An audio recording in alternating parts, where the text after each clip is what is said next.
Are you using too much wrist during your forehand volley? If you are, you're probably making one of these mistakes: framing the ball a lot or hitting the ball into the net.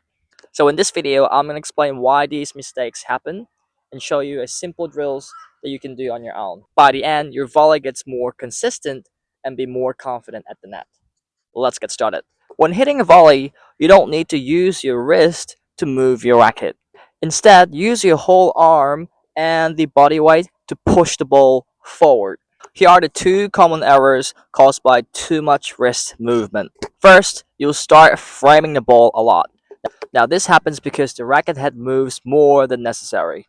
Keep the racket head stable and strings pointing to the incoming ball throughout the contact. When you flick the wrist, the racket head tilts down and the string faces the court. Keep the racket face pointing toward the ball from the beginning to the end.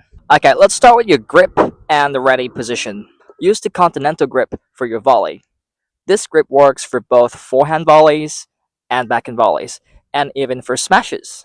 So you don't have to change the grip between shots. Both wrists stay neutral in the ready position. Support the throat of the racket with your non-dominant hand in front of your chest. Now from your ready position, pull your racket slightly beside your body using your dominant hand. The height of the racket depends on the height of the incoming ball.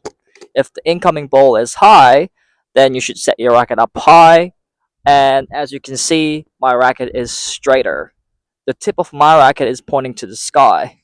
If the height of the incoming ball is around your shoulder height, then you should set your racket at your shoulder height. Now, as you can see, the tip of the racket is not pointing to the sky anymore. It's pointing slightly towards that way, almost to the side fence. If you're returning a low ball with your volley, then you should set your racket down lower by bending your knees. And my tip of the racket is now pointing completely to the side. It's not pointing up like this. When you set your racket, you should see a slight L shape on your wrist. Now this is because you're using continental grip and the face of the racket points to the ball. When the wrist is in neutral, the frame of the racket points straight. Now try opening up the racket face straight. You see that wrist movement, and you should see this L shape on your wrist as you open up your racket face. Now just keep in mind that your racket set is happening beside your body. If you set your racket too out in front, then it's really uncomfortable on your wrist when you try to open up the racket face. So make sure when you're setting your racket, it's beside your body, and you should see this slight L shape on the wrist. You should not feel any pain or tension on the wrist. Now let me explain the forward swing and the contact. When you swing your racket forward, don't use your wrist. Instead, use your whole arm from your shoulder. The racket head and the grip should move together as a unit. Then you make a contact about 45 degrees out in front of your body.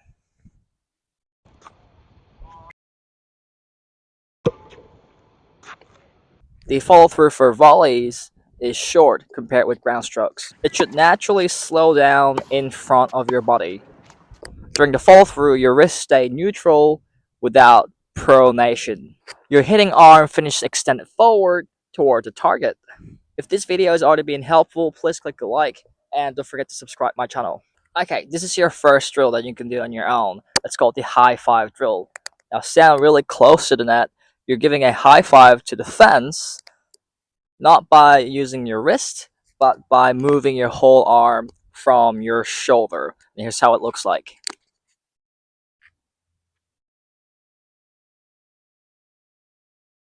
Now this helps you to feel the correct movement of your arm. Okay, the next drill is the self-fade forehand volley. Stand somewhere around the service line. You don't have to hit the ball over the net. All you're doing is just toss the ball in front of you and move your racket from your shoulder. I don't want to see any wrist movement or the elbow movement. The whole arm moves this way and the racket also moves together.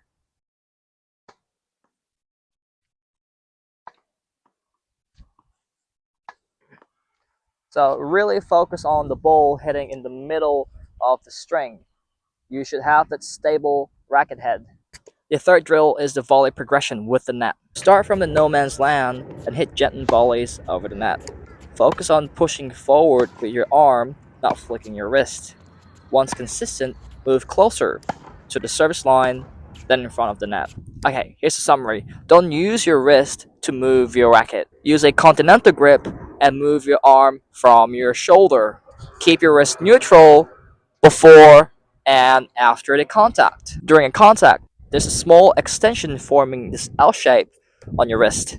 Guys, if you found this video helpful, please click a like and subscribe to my channel for more tennis tutorial. And please share this video with anyone who's struggling with their forehand volleys. I'll see you next time, guys.